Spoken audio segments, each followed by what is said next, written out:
صلی اللہ علیہ وسلم کے بعد ریاست مدینہ کے حکمران ابو بکر صدیق رضی اللہ عنہ بنے، تو اسلامی ریاست کا جو حاکم ہوتا ہے اس کی کیا ذمہ داریاں ہوتی ہیں اور ابو بکر صدیق نے وہ ذمہ داریاں کس طرح پوری فرمائی۔ جو اسلامی ریاست کا حکمران ہوتا ہے اس کے اوپر بڑی دو ذمہ داریاں ہوتی ہیں، ان دو ذمہ داریوں میں سارے فرائض اس کے آ جاتے ہیں۔ ایک ذمہ داری دین کے اعتبار سے ہوتی ہے، دوسری ذمہ داری رعیت کے اعتبار سے ہوتی ہے، عوام کے اعتبار سے ہوتی ہے۔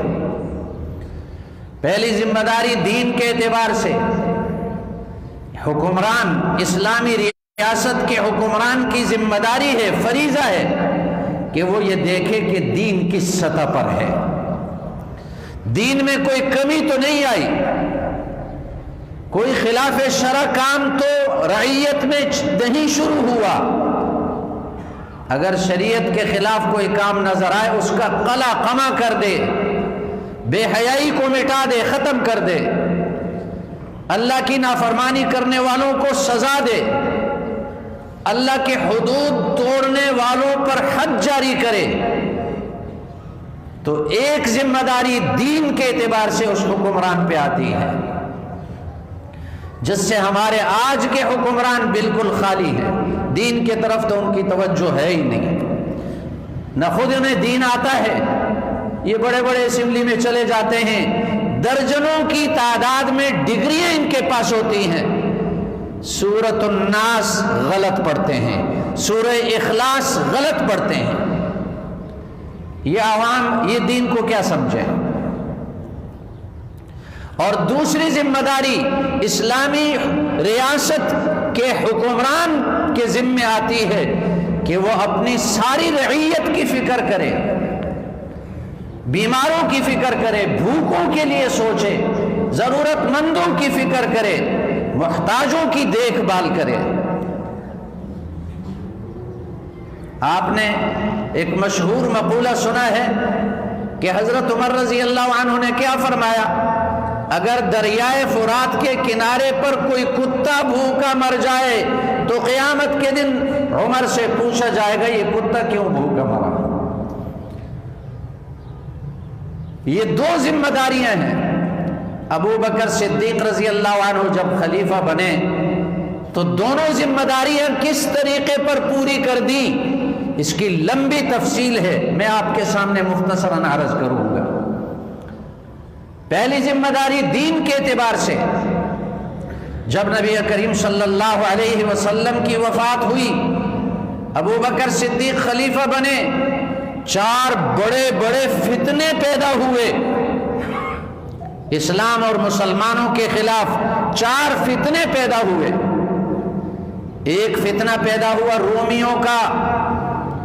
رومیوں نے جب یہ سنا کہ وہ نبی آخر الزمان وفات پا گئے، جن کے ساتھ اللہ کی نصرت ہوتی تھی، مدد آتی تھی، مدد تو انہی کی وجہ سے آتی تھی، اب مسلمانوں کی کوئی مدد نہیں ہوگی، یہ موقع ہے کہ اپنا لشکر روانہ کیا جائے اور مسلمانوں پہ حملہ کیا جائے۔ رومیوں نے ایک بڑا لشکر روانہ کیا مسلمانوں کے خلاف، ایک فتنہ یہ پیدا ہوا، اور رومیوں کے خلاف نبی کریم صلی اللہ علیہ وسلم نے اپنی زندگی میں ایک لشکر تیار کیا تھا جو جیش اسامہ کے نام سے پہچانا جاتا ہے۔ اسامہ رضی اللہ عنہ 20-22 سال ان کی عمر تھی اور ان کو لشکر کا امیر بنایا تھا، اور لوگوں نے اعتراض بھی کیا تھا کہ آپ نے اس نوجوان کو لشکر کا امیر بنایا جبکہ اس لشکر میں بڑی عمر کے تجربہ کار بوڑھے بھی موجود ہیں۔ نبی کریم صلی اللہ علیہ وسلم نے فرمایا اگر تم نے ان کے امیر ہونے میں طعن کیا، اعتراض کیا، تو تم نے ان کے باپ کے امیر ہونے پر بھی اعتراض کیا تھا۔ ان کا باپ اس وقت زید رضی اللہ عنہ وہ بھی امارت کے حقدار تھا، اور اب یہ اسامہ بیٹا یہ بھی امارت کے حقدار ہے۔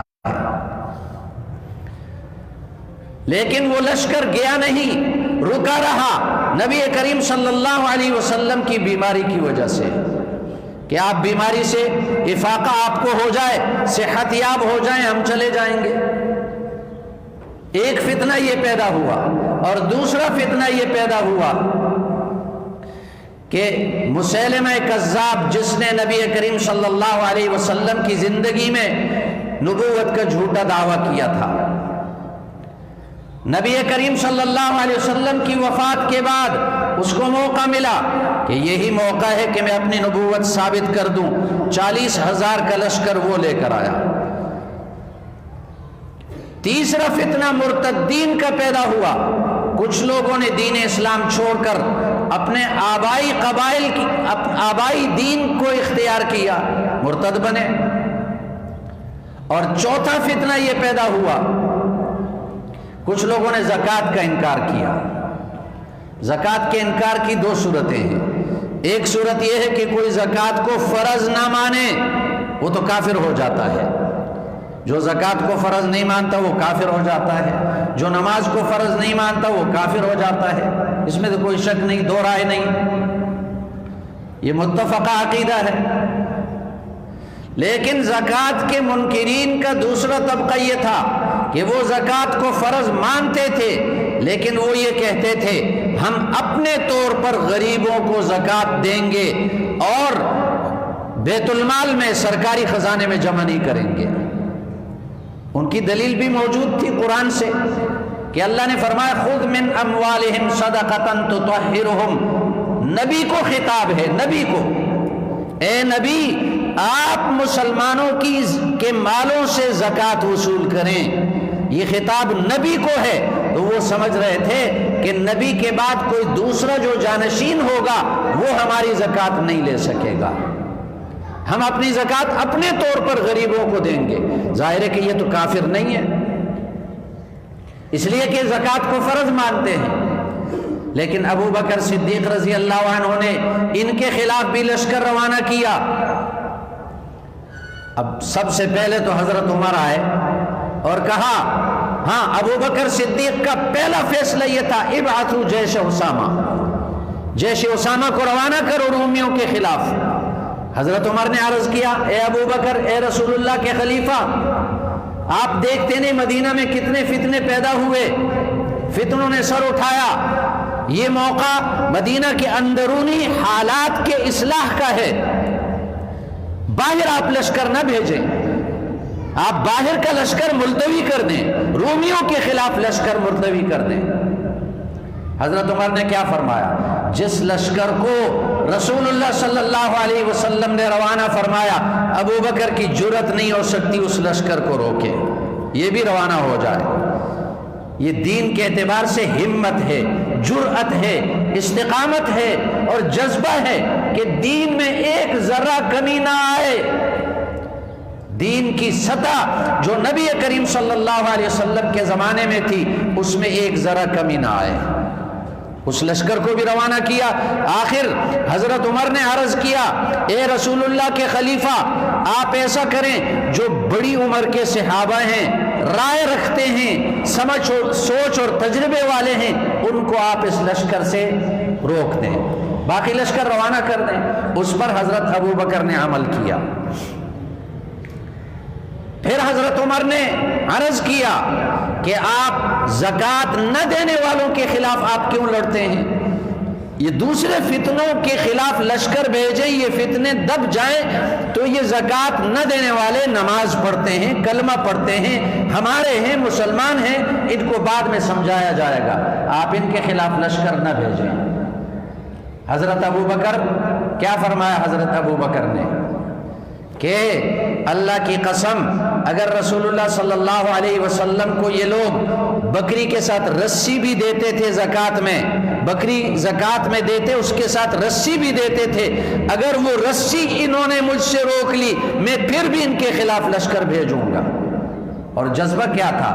اَيَنْقُصُ الدِّينُ وَأَنَا حَيٌّ، میں زندہ رہوں گا اور دین میں ایک ذرہ کمی آئے گی، یہ ہو ہی نہیں سکتا۔ نبی کریم صلی اللہ علیہ وسلم جس سطح پر دین چھوڑ کر گئے اس سے ایک ذرہ کمی برداشت نہیں ہوگی۔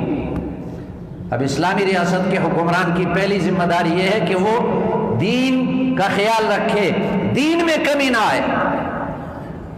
حضرت عمر رضی اللہ عنہ نے اپنے زمانے خلافت میں اپنے تمام گورنروں کو ایک خط لکھا، آرڈیننس جاری کر دیا، ان اہم امورکم عندی الصلاۃ من حفظها حفظ دینہ ومن ضیعها فہو لما سواها اضیع۔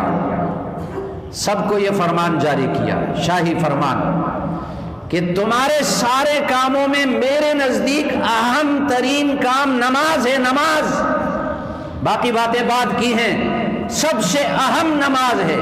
کہ آج کا حکمران اسلامی ملکوں کا کیا وہ یہ حکم جاری کرتے سب سے اہم نماز ہے؟ فرمایا جس نے نماز کی حفاظت کی اس نے اپنے سارے دین کی حفاظت کی، جس نے نماز کو ضائع کر دیا اس نے اپنے دین کو برباد کر دیا۔ تو ابو بکر صدیق کا بھی یہی جذبہ تھا کہ رسول اللہ صلی اللہ علیہ وسلم کے زمانے میں دین جس سطح پر تھا اس میں ایک ذرہ کمی برداشت نہیں ہوگی۔ یہ فریضہ بھی احسن طریقے سے ابو بکر صدیق نے پورا فرمایا۔